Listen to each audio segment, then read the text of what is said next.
Eu acredito, não é a primeira vez que eu estou dizendo isso, no Conexão Master. Eu abordei essa questão várias vezes, minha opinião continua sendo a mesma. Com você mesmo, em programas anteriores à eleição, eu disse que acreditava que Dr. Cássio superaria esse obstáculo da justiça eleitoral.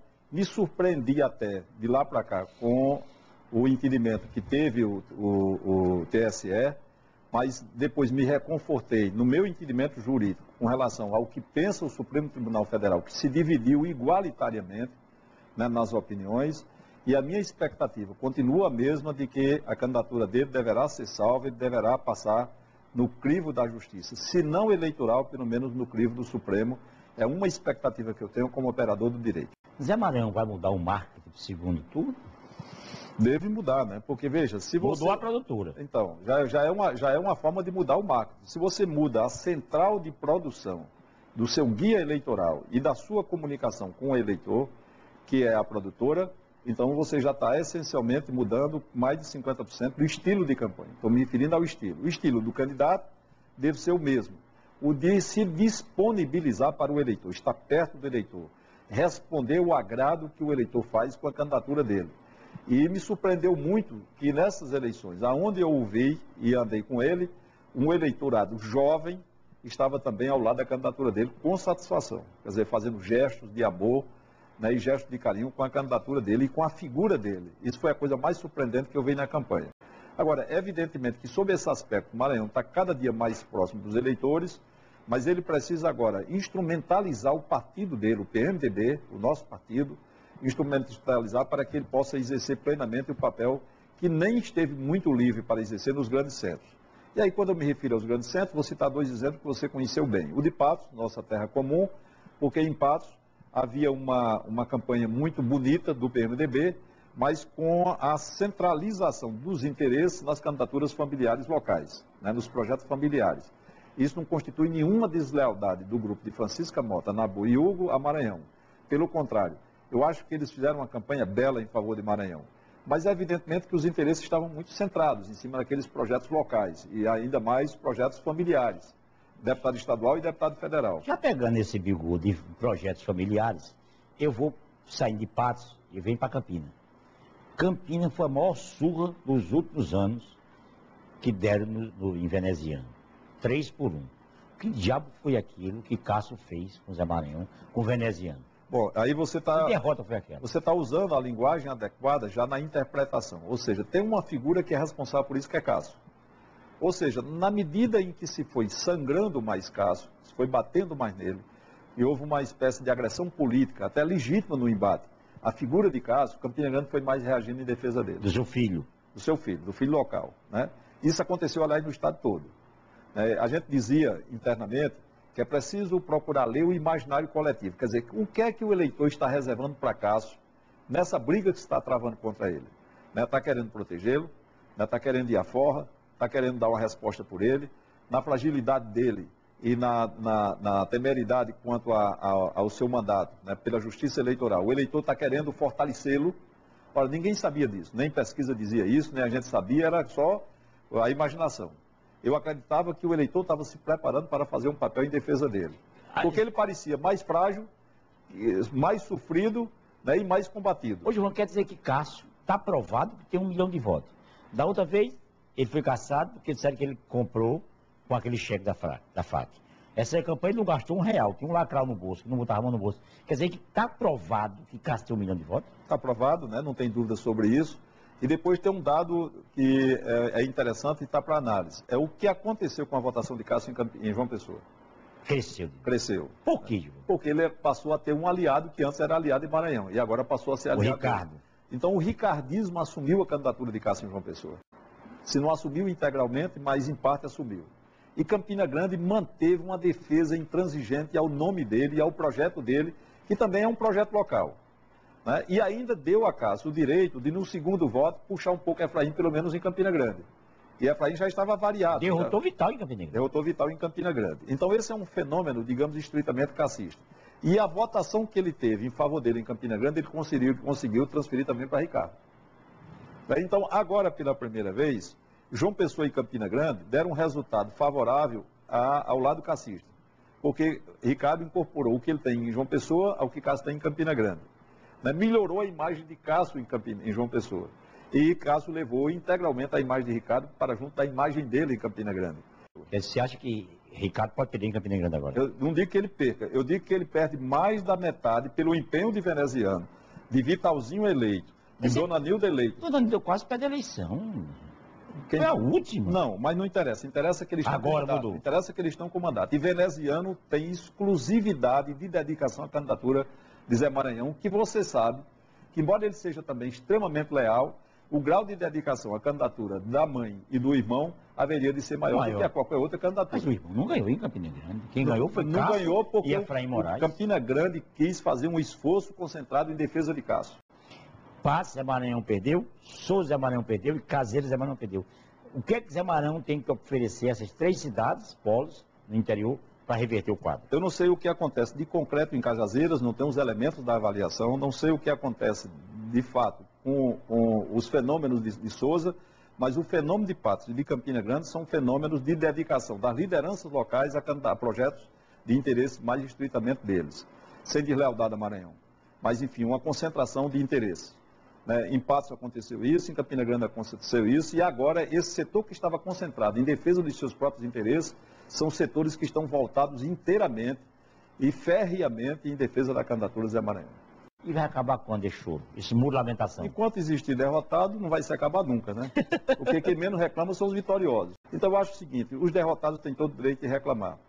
Mas eu também tenho o direito de reclamar e não reclamo nada.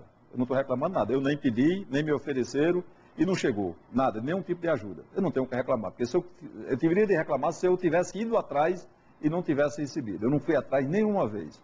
E em relação a Helena Guimarães, só para enfatizar, eu não tenho nenhuma queixa dela com relação à minha campanha, não. Ela não me fez nem bem nem mal. Talvez eu tenha ganho até alguns votos por ter discordância dela. Mas eu não tenho queixa nenhuma dela quanto a isso, não. Ela não me fez nenhum mal. Politicamente, ela não fez nenhum mal. Eu estou só registrando que ela causou embaraço ao governo e certas dificuldades, como as daqui da capital, né, vem do tratamento que ela dispensou a certos setores da mídia. Pesquisas eleitorais. Todo mundo reclama. O Ricardo Coutinho disse que vai processar. Zé Maranhão também duvidou, acreditou nas pesquisas. O senhor, que é um analista político, como já tem várias campanhas nos ombros, o que foi que houve com as pesquisas eleitorais? Bom, a regra universal é a de que a pesquisa não influencia o eleitor. O eleitor é que muda a pesquisa. O eleitor muda. Tem sempre uma leitura equivocada. Sai uma pesquisa boa, o cara está eleito. Aí, repentinamente, tem campanha, e agora menos, mas antes, quando a campanha durava mais, de mudar 3 vezes. O cara ganhava, perdia, ganhava de novo, né? Passava, depois ficava atrás. Então, é o seguinte, o eleitor é que tem soberania para mudar a pesquisa. E aí o eleitor na parede mudou a pesquisa, né, que foi feita levando em consideração a realidade, e repentinamente o eleitor mudou aquela realidade, a pesquisa também mudou. Porque se a gente for discutir a pesquisa, por que não levar em consideração que o Wilson Santiago foi uma das maiores vítimas da pesquisa? E era do lado do candidato a governador que estava favorecido pela pesquisa. Será que o governador teria capacidade de comprar pesquisa só para ele, desfavorecendo os correligionários dele? Efraim foi favorecido pelas pesquisas. Né? E o eleitor demonstrou que Efraim não tirou aquilo que a pesquisa vinha dizendo. Quer dizer, então, essas mudanças são de fato objeto do próprio processo de pesquisa. A pesquisa, ela vai avaliando, as coisas vão mudando, ela vai assumindo aquela nova realidade, a realidade muda de novo, ela vai assumindo, até a chamada pesquisa boca de urna. O que é o estranho, na verdade, e aí estou procurando tirar informações internas do próprio núcleo maranhista, que estava administrando mais de perto a campanha, é quanto à questão de Campina Grande e João Pessoa, porque aí houve, de fato, uma mudança quase que inexplicável. Falar em João Pessoa, Gilvão, você acha que João Pessoa muda isso? Tecnicamente é possível mudar. Como, Gilvão? Possível mudar se o PMDB se empenhar na campanha da capital através de militantes, juntamente com o PT. O PT também cuidou do projeto dos seus aqui. Por exemplo, a disputa de Luiz Couto com o Jeová Campos, praticamente dividiu todas as atenções do PT. Você quer ver um dado bastante objetivo nisso? Então, eu pessoalmente estou sugerindo a campanha, né, que comece o adesivamento vermelho pela cidade. Então, tem tanta gente aqui que quer botar uma bandeira em prédio, você me dirá que tem muita gente que já teve mais vontade e agora não bota mais com medo, né? Lógico. Mas tem tanta gente ligada a Zé Maranhão que quer fazer uma ação em defesa dele, e se você noticiasse aqui, olha, vai haver um adesivamento em massa de carros, está precisando ou não está? Está precisando. O Ricardo está muito adesivado. Não é que o Ricardo esteja adesivado, é que o adesivamento de Ricardo não saiu dos carros. E o Zé Maranhão saiu. O Zé Maranhão saiu. Saiu porque estava também vinculado a mais candidatos que o Ricardo tinha, né? Então o Maranhão tinha muito mais candidatos. Então, se todos os candidatos de Zé Maranhão começarem a adesivar seus carros agora só com ele, né, eu coloco 250.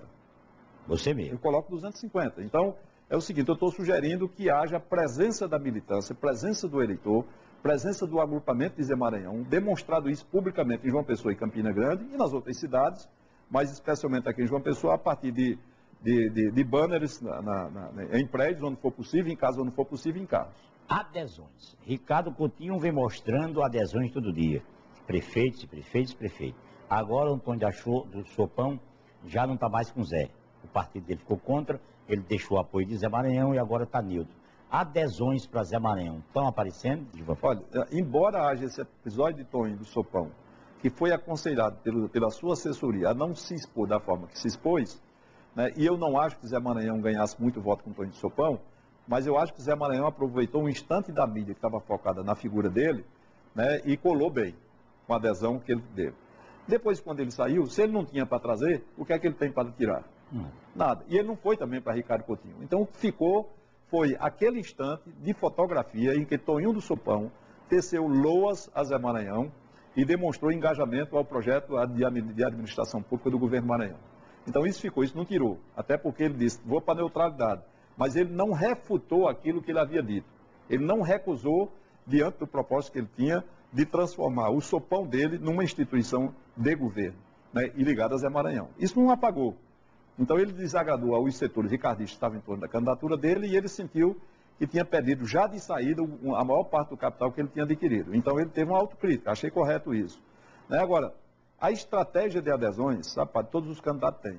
Então, contatos, Maranhão tem mais de 50 contatos novos, Ricardo Coutinho tem mais de 50 contatos novos, que aliás não são feitos por ele, você sabe, né? Não. Ricardo não pega o telefone para falar com nenhum adesista, nem agradecer os votos de ninguém. Quem faz isso é Cássio. Você sabe disso, né? Você conhece bem isso.